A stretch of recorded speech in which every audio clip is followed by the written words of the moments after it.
Hi everyone, thank you very much for stopping by and returning to the old world. Today we're talking about the importance of target prioritization when it comes to the artillery.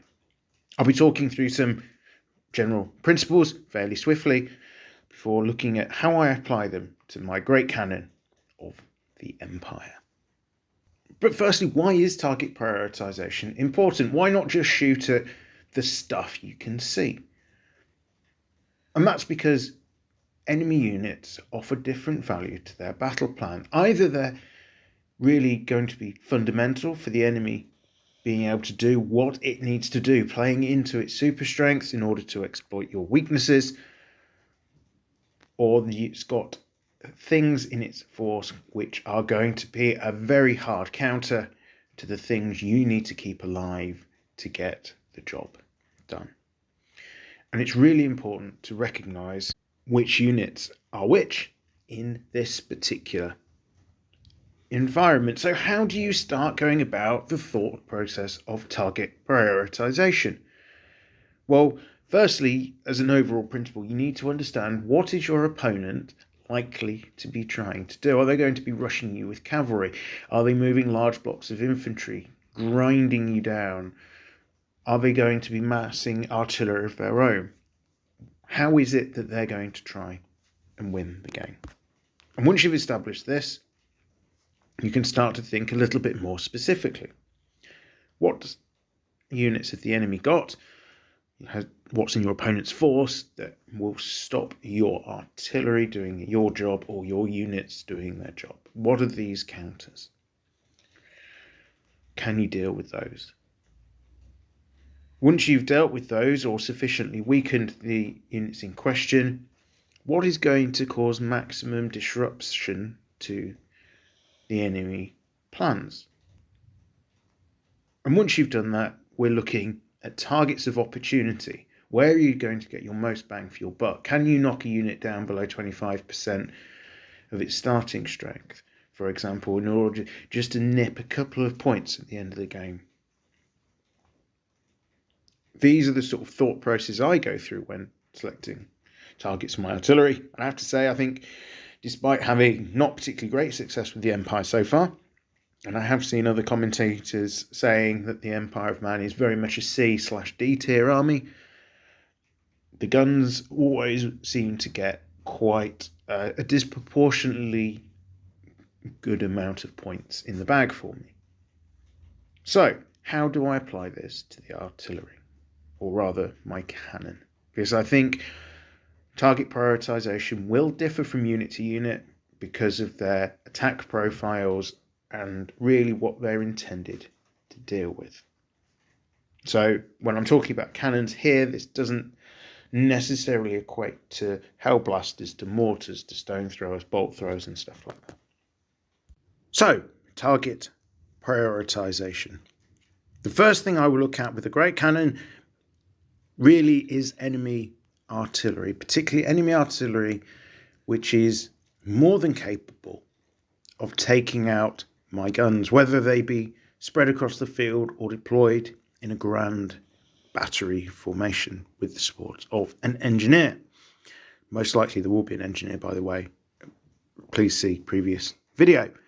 So fundamentally I'm looking at enemy cannon, hell cannon, stuff like that.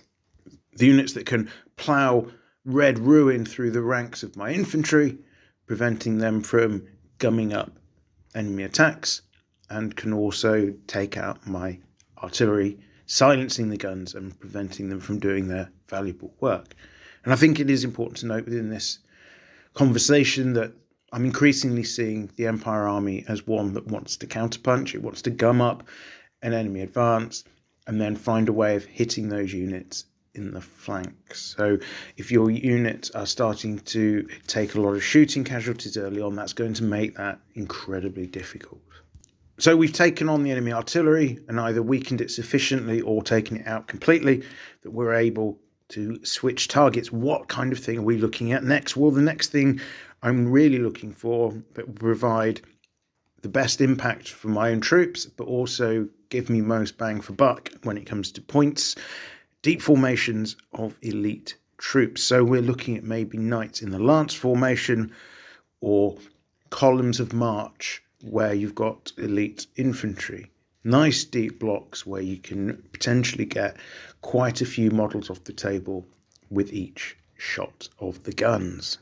These are the units we really need to weaken to have any chance in the grindfest that is combat, to save our ranks from being completely overrun.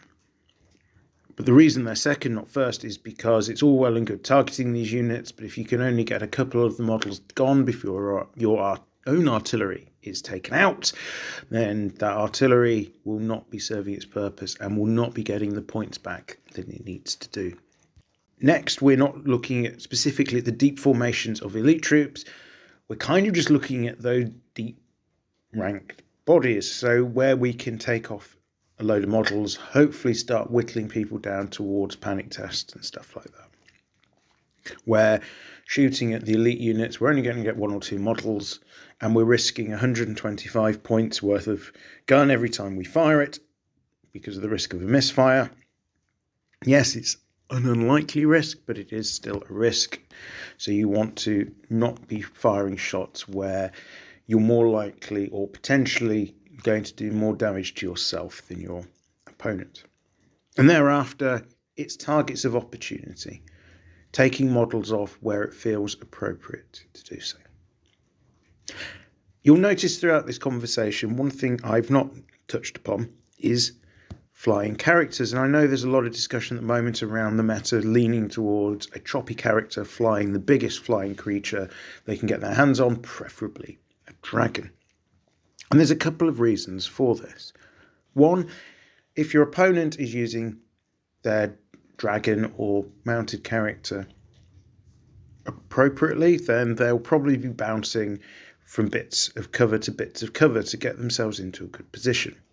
What this means is really going to be difficult to draw that line of sight to the point in the ground you need to fire at in order to hit them. If you do get the opportunity, then great, feed them in. They're going to be a really important piece of the enemy army. There are going to be a lot of points. And if you can get through the multiple levels of saves, whittling them down, going to be really helpful. But don't bank on it. The other big threat to the guns is, and not something I've called out specifically here, is enemy light cavalry and flying cavalry.